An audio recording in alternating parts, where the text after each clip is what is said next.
Passes out 8-0. Next is item number 8, AB 806. Mr. Dodd.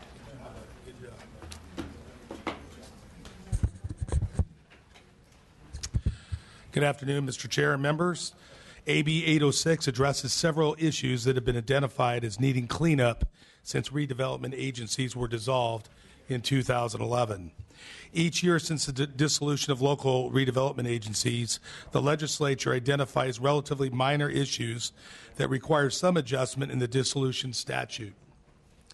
These adjustments allow the dissolution process and its aftermath to work better, but do not change the policies established when the legislature eliminated redevelopment agencies in the first place. This year, cleanup issues have been identified in following areas. 1, agreements constituting an enforceable obligation for highway infrastructure projects, appointments to local dissolution oversight boards, minor modifications or amendments to existing agreements or contracts in connection with enforceable obligations, and approval of long-range property management plans. AB 806 makes minor modifications to the law for each of these issues. There is no opposition, and I ask for your aye vote. Thank you, Mr. Dodd. Witnesses in support? Mr. Chairman and members, Michael Radigan on behalf of the Board of Supervisors of Santa Clara County. This may be the first time that I've appeared supporting a redevelopment bill. Usually we are on the other side. But in this case, we find the modifications provided for in this bill will be useful for the ongoing dissolution process, and we urge your aye vote. Thank you. Tiffany Whiten on behalf of the California Infill Builders Federation in support. Thank you. Thank you. Other witnesses in support? Seeing none. Witnesses in opposition? Seeing none. Questions or comments from the committee? Second. Motion from Mr. Chu, second from Mr. Gordon. Mr. Dodd, you may close. Respectfully ask for the aye vote for the committee. Okay. Ask the clerk we have motion second. Ask the clerk to please call the roll. The motion is due pass, and we refer to the Committee on Housing and Community Development. Mainshine. Aye. Mainshine, aye. Gonzalez. Aye. Gonzalez, aye. Alejo. Chu. Aye. Chu, aye. Cooley. Gordon. Aye. Gordon, aye. Holden. Aye. Holden, aye. Linder. Aye. Linder, aye. Waldron. Waldron, aye. Your measure is out 7-0. Thank you very much.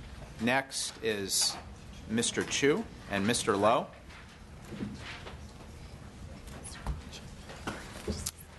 Thank you, Mr. Chair. Thank you, colleagues. Appreciate your consideration of AB 1236, our electric vehicle permit streamlining bill, which I am authoring along with Mr. Lowe. First, we'd like to accept the committee's technical amendments and the substantive amendment using the OPR recommendations. This bill would develop a streamlined permitting process for the installation of electric vehicle charging stations. Our state has made an aggressive goal to achieve 1.5 million zero-emission vehicles by the year 2025. To reach that goal, we need EV infrastructure that meets the demand. The California Energy Commission has estimated that over 190,000 charging stations will be needed to support the state's goal. One impediment to more charging stations is a lack of certainty and uniformity in the local permitting process of EV charging stations. Requirements and the amount of time it takes to receive a permit differs drastically from jurisdiction to jurisdiction, even though the same EV charging stations are being installed in the same kinds of commercial buildings, multi-unit developments, or single-family homes. This bill is modeled after a similar successful bill that streamlined the permitting process for residential solar installations that passed out of this committee last year. AB 1236 will lower the cost of installations, expedite permitting, and further expand the infrastructure needed to meet our statewide goals. Mr. Lowe. I would just simply add that by establishing a streamlined statewide EV permitting process, this would certainly help get the state in a better position to meet our zero-emission vehicle goals, and respectfully ask for your aye vote. Mr. Chair, members of the committee, I'm very excited about this bill. I'm out of breath. In any event, Mark Aprea, I'm here on behalf of our client, ChargePoint. As I know that you're aware, this bill is modeled after a measure that was adopted by the legislature last year relating to solar permitting, solar panel permitting. As many of you know, when a customer is looking to purchase a new electric vehicle or a used electric vehicle, one of the issues that they're concerned about is understanding that they will be able to quickly and easily get permits for their EV charging station. This is true not only in a residential situation, but more importantly in a commercial or multi-family dwelling situation. Last year, Assemblymember Miritsuchi carried a bill, AB 2565, with the idea of expanding and authorizing tenants of a building, commercial or residential, to install an EV charging station if they were willing to pay for that. What we got from many of the commercial building owners as well as residential building owners was that they wanted to see EV charging stations installed, but that the permitting process was so onerous, complicated, and uncertain that they were unwilling to go down that path because of that level of uncertainty. It is our hope that through this measure that the expectation from the driver as well as the property owner is understood that this is going to be a seamless and easy process, that they can get their EV charging station installed. And so from the customer perspective, that from an automobile purchaser or from a commercial building owner, that they know that EV charging stations and their permitting will be expedited. And so for that reason, we would ask for your aye vote. Thank you. Any further witnesses in support? Any witnesses in opposition?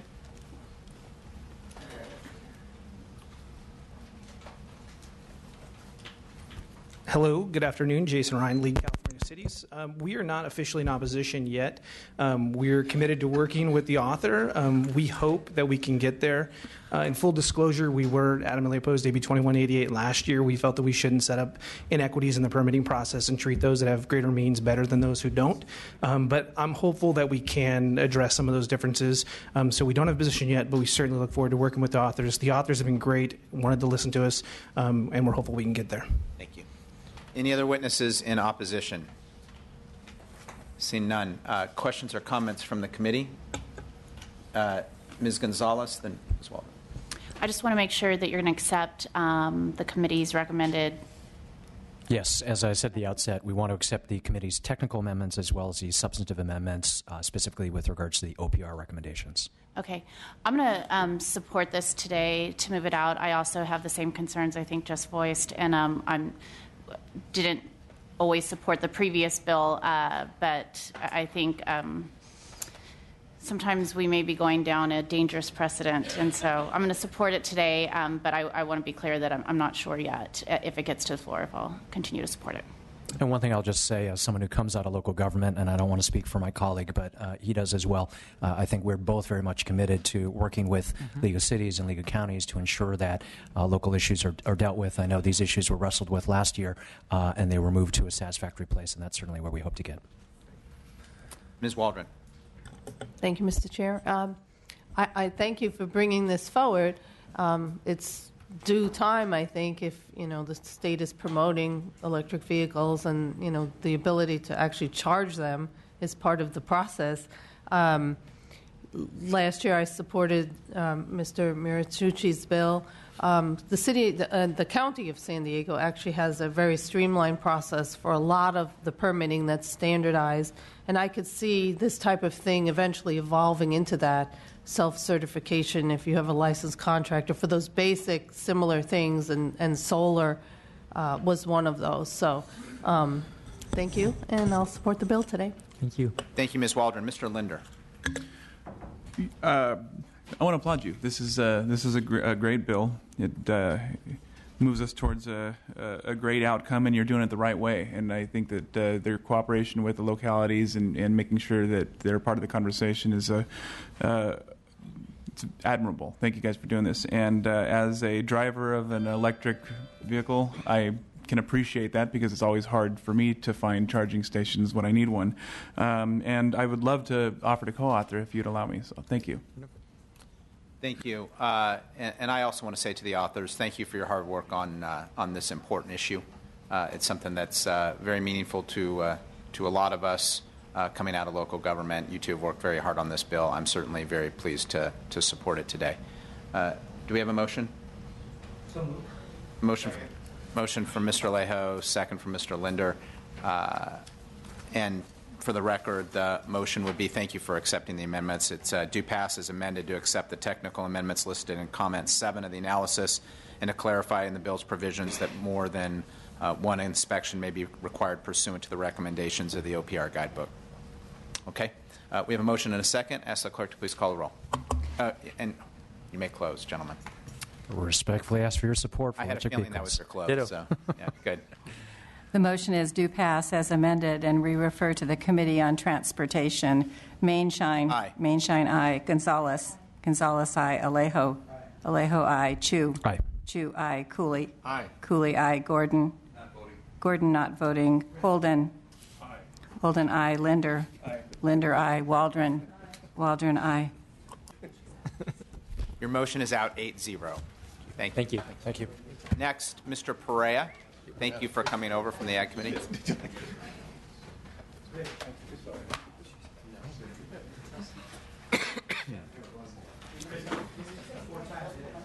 Thank you, Mr. Chair. Mr. Perea, you may proceed. Chair and members, thank you for the opportunity to present AB 1412.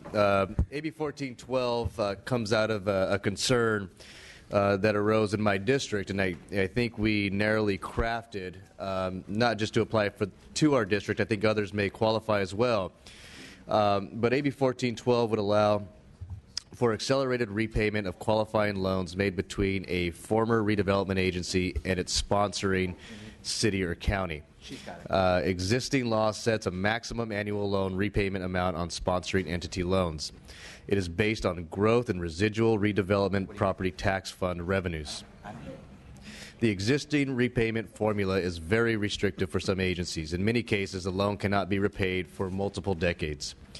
Smaller cities like San Joaquin in my district want to allow sponsoring entity loans that meet certain requirements to be exempt from maximum repayment amount. Among other things, qualifying loans must have a principal balance of $1.25 million or less, and the loan must be the only remaining debt of the former redevelopment agency. AB 1412 will benefit the City of San Joaquin, its citizens, and affected taxing entities. Accelerated loan repayments will bring greater cash flow more quickly to the City of San Joaquin and affected taxing entities.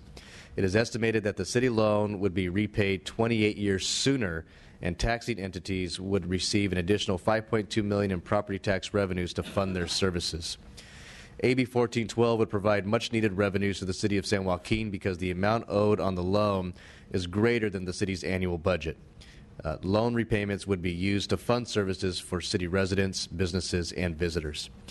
Just to provide a little bit of perspective, Mr. Chair, City of San Joaquin is a very small city on the western side of my district. And so if any of you are ever driving through the I-5 or down north or south on the I-5, you will have likely passed San Joaquin without even noticing.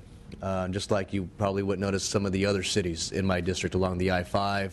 Unless you're familiar with the area, you just wouldn't know. These are very small farming communities. These are communities that are primarily made up of farm workers, communities that have been built as a result of growers and large farms throughout the region on the west side. This is also the region that has been hit hardest in the Central Valley by the drought. These are the individuals who have received 0% water allocations for the last 2 years and are now unable, or now it's harder for them to pump groundwater due to the legislation we passed last year.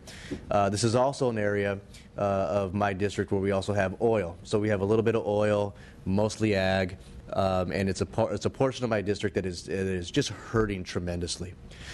So the City of San Joaquin, I thought, was real creative in coming up with this as an opportunity to help with their cash flow problems, to help deal with providing services in a very tough economic climate. And my last statement is there's a City of Huron, which is not far from the City of San Joaquin, and this is a city who will likely run out of water by July because of the 0% allocations on the west side from water contractors. And so the only reason I add that in there is just to provide context of what the region looks like, how economically disadvantaged it really is.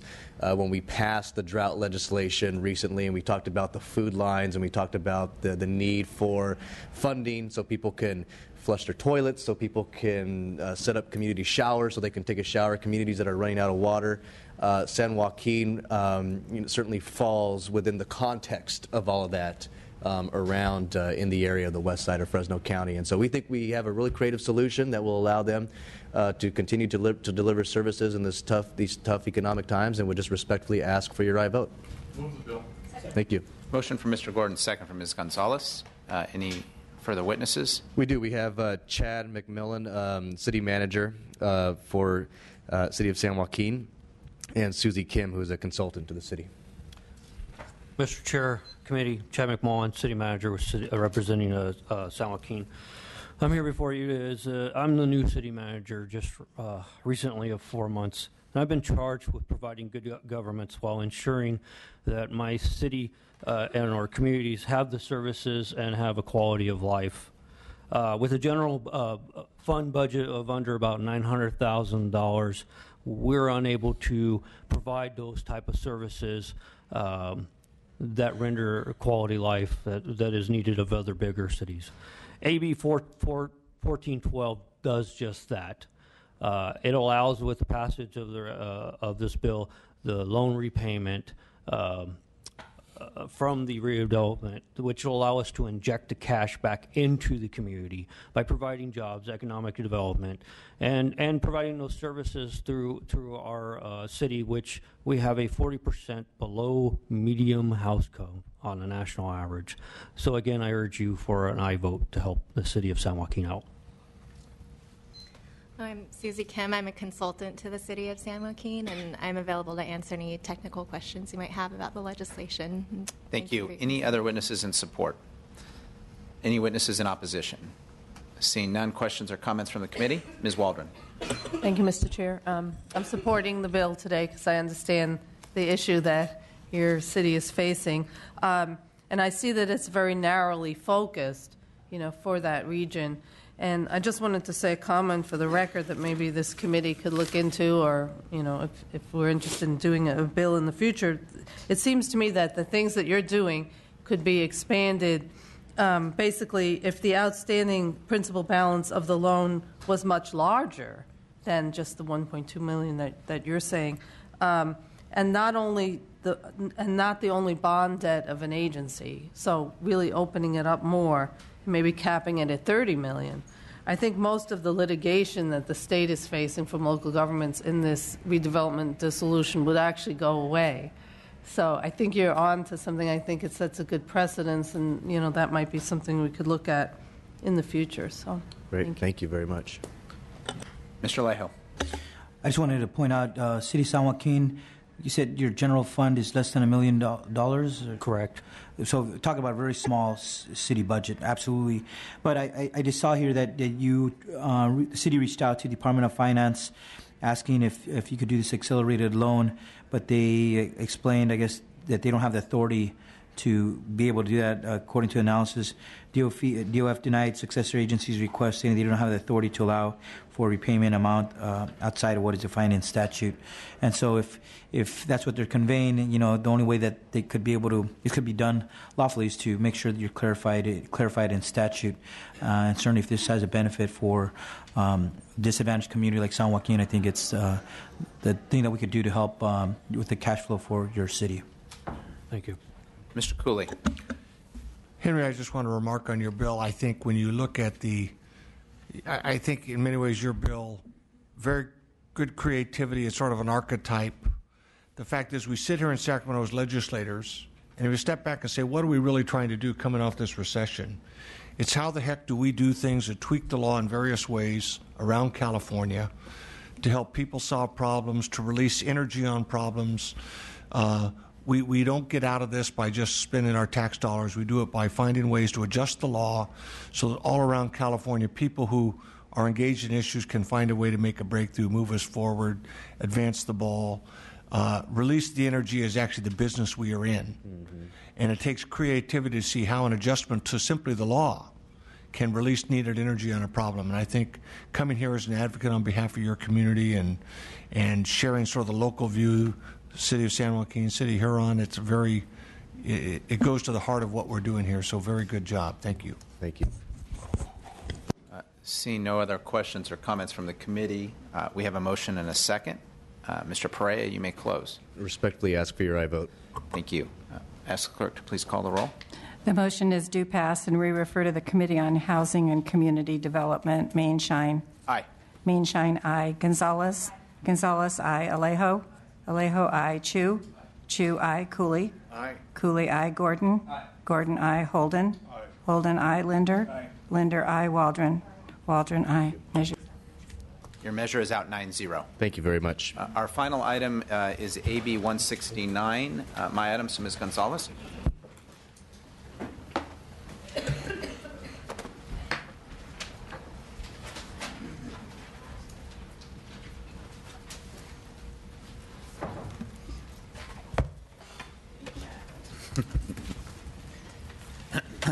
Mr. Mainshine.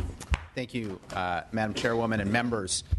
Key information maintained by local governments, such as business licenses, council agendas, and budgets, are frequently kept in file formats that make them difficult to find or analyze using contemporary internet tools and other technology.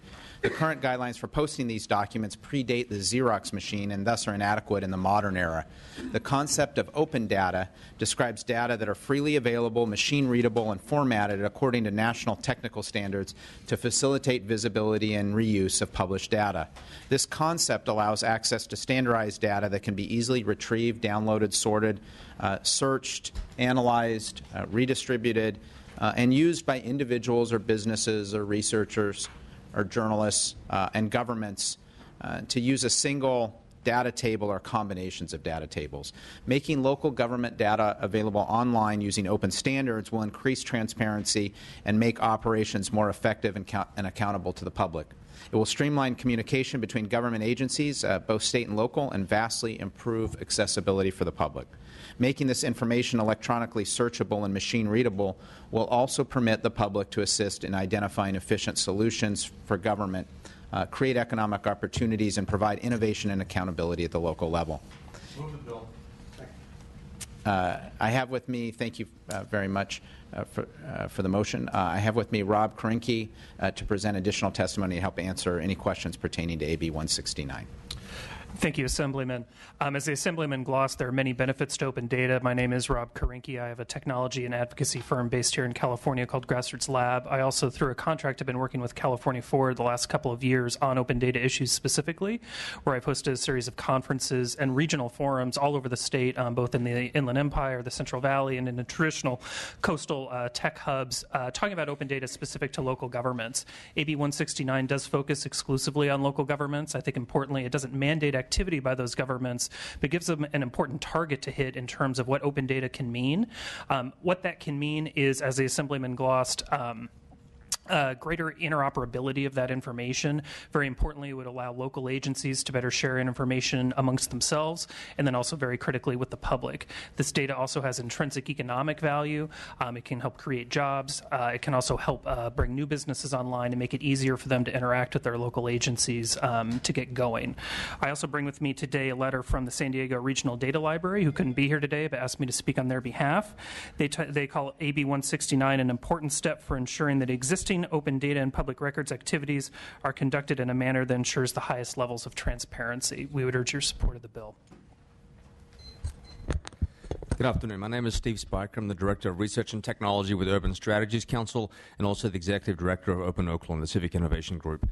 We're data users. We make decisions at a local level. We help communities understand data and put it in context, and we help local policymakers make good decisions that improve equity. Open data is a big deal for us. It means that we can understand things in our local community, and this bill makes a big leap forward for us to get information that we can actually use. We've had volunteers and developers and civic hackers in Oakland build amazing tools to help the city government understand its own budget for the first time, to help people understand earthquake safety issues and crime in our city, because we've been able to get data in formats that are usable. Sometimes it's not, and we spend countless hours taking that data out of PDFs and horrible formats that are really inaccessible. This is a big deal. It's a very technical thing, but it means that people can get information in ways they can use, and it means that we can do new creative things in California that other states have been doing for a long time. So we urge support for this bill. Thank you. Other witnesses, just your name and organization. Yes, thank you. Michael Shaw, California Manufacturers and Technology Association, in support. Philip Ung on behalf of California Forward, also in support. Thank you. Other witnesses in support?